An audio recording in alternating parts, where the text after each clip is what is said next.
Good morning guys. As usual day 5 కూడా అయితే మన హాలిడేస్‌లో కంప్లీట్ అయిపోయింది. అండ్ ఇప్పుడైతే నేను ఫ్రెష్ అప్ అయిపోయి ప్రీ వర్కౌట్ మీల్ కింద కొంచెం మిల్క్ అయితే తాగేసి జిమ్‌కి అయితే బయలుదేరాను. అండ్ జిమ్‌కి వెళ్ళేటప్పుడు అయితే బీభత్సంగా చలి అయితే ఉంది. అలా కొంచెం అయితే పొగమంచు అయితే పడుతుంది. బట్ ఫైనల్లీ మనమైతే జిమ్‌కి రీచ్ అయిపోయాం. అండ్ నేను రీచ్ అయిన వెంటనే పుషప్స్‌తో అయితే వర్కౌట్ స్టార్ట్ చేశాను కొంచెం బాడీ వార్మప్ అవ్వడానికి. అండ్ పుషప్స్ కంప్లీట్ చేసిన తర్వాత నేనైతే బటర్ఫ్లై ఎక్సర్సైజ్ అయితే చేశాను ఈ చెస్ట్ ఎక్స్పెన్షన్ కోసము. అండ్ నెక్స్ట్ వచ్చేసి ఏంటంటే ఇలా ఒక ప్లేట్ పట్టుకొని ఒక 3 సెట్స్ అయితే చేశాను 3x15. అండ్ దెన్ నెక్స్ట్ అయితే బ్యాక్ కోసం.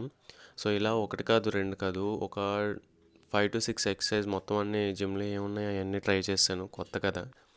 అండ్ నెక్స్ట్ అయితే లెగ్ రైజెస్ కూడా చేశాను. And next dumbbell twisters and డంబుల్తో ఇలా లిఫ్టింగ్ అయితే చేశాను. సో ఫైనల్లీ ఎలా అయితే వర్కౌట్ కంప్లీట్ చేసుకున్నా and this is the last workout. So ఇది కూడా చేసి అయితే నేనైతే ఇంటికి వచ్చేసాను. అండ్ ఇంటికి వచ్చిన వెంటనే 2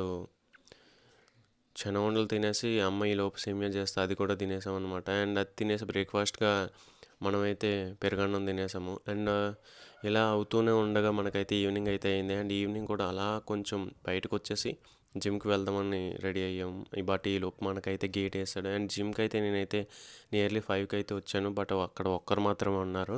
అండ్ అలా వర్కౌట్ కంప్లీట్ చేసుకునే టైంకి చాలామంది అయితే వచ్చారు. And that's it for today. జై హింద్. ఫాలో